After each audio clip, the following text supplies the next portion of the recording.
Harka fuudhee hordoftoota keenya nageenyi keenya bakka jirtanitti sana qabu jechaa odeeffannoo wayitaa'uu qindeeffannee isinitti himnaa dursa oduu ijoo. Rakkoo daangaa Oromiyaa fi Somaalee furuuf Abiyyi Ahmad fedha hin qabu jechuun Jawaar Mohaammed hime. Jeneraal Baacaa Dabalee Eertiraa akeekkachiisuun dhaga'ame. Abiyyi Ahmad bosona Baalee Yuunaayitid Arab Imireetitti gurguratee jedhame. Obboloonni lama mana keessatti du'anii argaman. Namoonni 2,000 ol jumlaan ajjeefamuun himame. Warri tura YouTube channel kanaaf raataatan subscribe, like, share gochuudhaan nu cinaa dhaabbadhaa jechaan gara bal'ina oduutti isin dabarsa. Dhimma daangaa naannoo Somaalee irraa lolli guddaan banamee hiika dhabuu irratti barreeffama kaleessaa katabeen Jawaar Mohaammed cimsee muummee ministeera Itoophiyaa ammaa qeeqeera. Barreeffama isaatiin Jawaar bara qabsoo qeerroo wal waraansa Oromoo fi Somaalee shira mootummaa wayyaaneetiin geggeeffameen namoonni 10,000 ajjeefamanii miliyoonni buqqa'anii jedhe. Bara jijjiiramni dhufee san hawaasa lamaan gidduutti araarri bu'ee waggoota 6 osoo rasaasni tokko hin dhoka'inii fi lubbuun namaa hin darbiin nagaan jiraatamaa turuus yaadachiise. Itti fufees bara kana garuu wal waraansi tasaa eegalee namoonni hedduun ajjeefamanii lammiileen 200,000 fi 88 caalaan qeerraa buqqaafaman. Wanti kun shira Abiyyi akka ta'e gaafuma dubbiin kun dhuma bara 2024 jalqabuun himee ture jedhe. Abiyyi haasaa eeggaddaa paarlaamaa irratti taasiseen shira kana duuba akka jiru ifatti of saaxilee kan jedhu barreeffamni Jawaar Abiyyi dirree dhawaan akka heera mootummaatti qaama Oromiyaa akka turte eeree jedhe. Dubbiin kun dhugaa ta'uu namoota beeka. Garuu Abiyyi maaliif amma kaasuu barbaade? Dhimma dirree dhawaa kana furuu yoo barbaade maaf haga amma eegee jechuun gaafata. Akkuma kitaaba keessatti barreessee bara jijjiiramaa sana uummanni gammachuu dhimma dirree dhawaa Mooyyaalee fi Atakaroo daangaa mara furuuf fedhii guddaa akka qaban eere. Dhugaa dubbachuuf hooggansi naannoo Somaalees qophii turan. Kan dhimmichi akka hin furamne danqaa ta'e mariin dhimmicha akka hin taasifamne kan uggure Abiyyi ture. Dhugaa kana yeroo sanitti naannolee lamaan bulchaa kan turan Mustafaa fi Lammaan ragaa bahuu danda'u. Maarree Abiyyi gaafas silaa dhimma dirree dhawaa ta'e kan biroo furuuf fedhii fi qophiin jiru dhiisee har'amaaf kaasuu barbaadaa jechuun Jawaar barreeffama isaa kanaan gaafata. Haasaa kaleessaatiin dubbiin dirree dhawaa riifarandamiin xumuramuu akka qabdu akeeke. Riifarandamii san geggeessuuf aangoo harka isaa irra jira.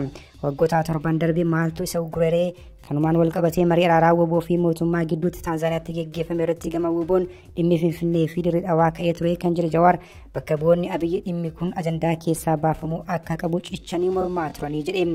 Kun ta'ee har'a maaltu jijjiiramee ajandaa gochuuf barbaadame kan jedhu Jawaar dhimma kana duuba shirri siyaasaa guddaan akka jiru akeekeera. Akeekni haasaa Abiyyi eeggaddaa dhimma dirree dhawaas ta'ee bakkoota biroo furuu miti. Akeekni isaa haasaa sana ibidda Atakaroo fi walitti bu'iinsaa uummattoota Somaalee fi Oromoo gidduutti qabsiisuuf yaalaa jirutti beenzila firfirsuuf hawwuudhaa jedhe. Fanjii wayyaaneen awwaalti tuttuqee dhoosuu barbaada. Waggaa 7 har'aa fanjii kana baafnee akka lamuu hin dhoonetti bakka itti haa goonuu yennaa jennu didee har'a bulfatee itti fayyadamuuf ta'a. Gochoonni waggoota 7 Mooyyaalee irratti raawwatames kanuma mirkaneessaa jedhe. Gorsi uummata Oromoo fi Somaaleef qabu wal diddaa jiru mara gaafa garni lachuu mootummaa ofii filateen bulu egeree heeraaf seeraan furata. Ammaaf garuu shira Abiyyi umurii aangoo isaa dheereffachuuf taasisaa jiruun dogoggortanii walitti hin bu'ina. Gaagama bara wayyaanee san isin mudate ofitti hin deebisina jechuun waamicha taasise. Jeneraal Baacaa Dabalee Eertiraa akeekkachiisuun dhaga'ame. Loltuu dargii kan turee fi boodarraa Shaabiyaan booji'amuudhaan isaaniif ergamaa kan ture Jeneraal Baacaa Dabalee amma Eertiraatti adachaa jira jedhame. Keeniyaatti ambaasaadara Itoophiyaa ta'uun tajaajilaa kan jiran qondaalli bilchiginnaa kun barreeffama afaan Tigreen barreessaniin Eertiraa doorsisaniiru. Jeneraal Baacaan Abiyyii fi Isaayyaas kanaan dura Asab waliin misoomsuuf sadarkaa yaadaatti walii galaniitu himan. Kana malees Asab qabeenya Itoophiyaa shiraan fudhatamee jedhan. Kanaaf Itoophiyaan wareegama barbaachisu mara baaftee qabeenya ishee deeffatte jechuun dhaadataniiru. Abiyyi Ahmad bosona Baalee Yuunaayitid Arab Imireetitti gurguratee jedhame. Tibbaa darbee pirezidaantiin bilchiginnaa Abiyyi Ahmad qondaalota OPDO durii fi booji'amtoota TPLF waliin gara Baaleetti imaluun marii taasisuun yaadatama. Guyyaa sanatti intalaan siyaasaa Jawaar Mohaammed barreeffama dheeraa katabee tureen Abiyyi Ahmad bosona Baalee UAEtti gurgurateera jechuun yaadatama. BBC'n ammoo gabaasaa kaleessa qabatee baheen waggoota 10 darban caalaa Yuunaayitid Arab Imireetis imaammata isheetiin dinagdee Afrikaa keessatti fedhii olaantummaa fudhachuu agarsiisaa jirti jechuun ibse. Fedhiin UAE'n agarsiistu kun investimentii gurguddoo dabalatee daldalaa fi bulchiinsa buufata galaana ishee guddisuu akka ta'e eere gabaasichi.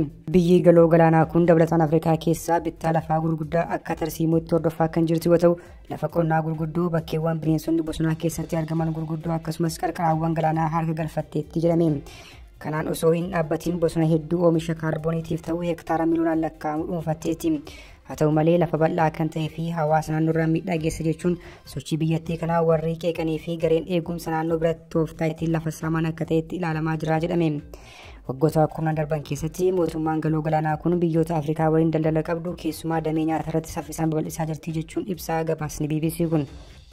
Dhaabbanni Emirates keessatti argamu Elite Agro Project jedhamu Itoophiyaatti oomisha qamadii eegaluuf karoorfachuusaa waggaa 2 dura farmland.org gabaasee ture.